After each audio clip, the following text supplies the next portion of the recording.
छोटी सी एक कहानी सुनाता हूँ कि जब भगवान अपनी लीला पूरी करके अंतर ध्यान हो गए थे श्री कृष्ण द्वापर में, तो भगवान की अष्टपटरानियाँ जो थीं, 8 मेन जो पटरानियाँ थी, 16,108 पत्नियाँ थी भगवान की, 8 तो भगवान के साथ ही प्रस्थान कर गई थीं, पर 16,100 राजकुमारियाँ जो थीं ठाकुर जी की, वो रह गई थीं। उनको भगवान के परपौत्र, मतलब बेटे के बेटे के बेटे, समझ गए, परपौत्र वज्रनाभ, वो उन सबको लेकर वृंदावन आ गए थे उस समय जब भगवान प्रस्थान कर गए थे।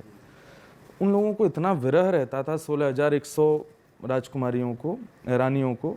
वज्रनाभ को ये लेता, ये खुश कैसे होंगी, इनके लिए मैं क्या करूं, ये खुश हो जाएं, थोड़े ठीक हो जाएं।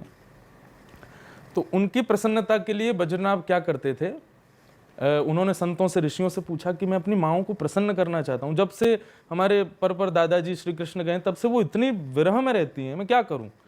तब किसी संत ने उनको आदेश किया कि भाई, जिस कारागृह में कंस के में भगवान का जन्म हुआ था, वो शिला आज भी उतनी सुगंधित और उतनी तेजवान है, कारागृह में कंस के में।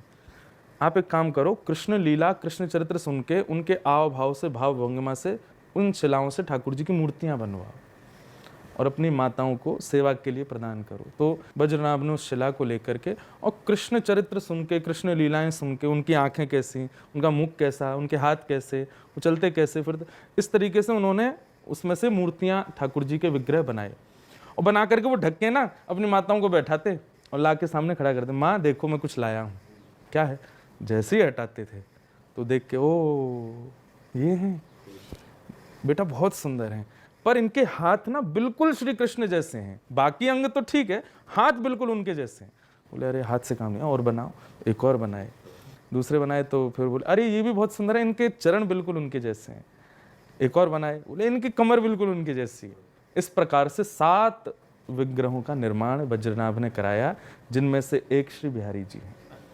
तो बिहारी जी, राधा रमन जी, राधा वल्लभ जी, गोपीनाथ जी, गोविंद देव जी, युगल किशोर जी और मदन मोहन जी, ये 7 ठाकुर हैं वृंदावन के, जो कि मुगलों के आने से, जिनमें से 2-4 ठाकुर जी बाहर चले गए, जैसे गोविंद देव जी जयपुर में हैं, गोपीनाथ जी जयपुर में हैं, मदन मोहन जी करौली राजस्थान में।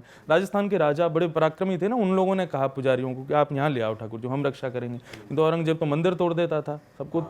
एक बड़े प्यारे ठाकुर जी हमारे राधा रमन जी, वो इतने से हैं, इतने से ठाकुर जी, लेकिन most beautiful Thakur ji of Vrindavan. उनको तो बताते हैं कि कहीं अलमारी में छुपा दिया था, हाँ, तो इसलिए वो सावधान बचे रहे। तो इस प्रकार ये भगवान के परपौत्र ने इन सब का रूप निर्माण कराया।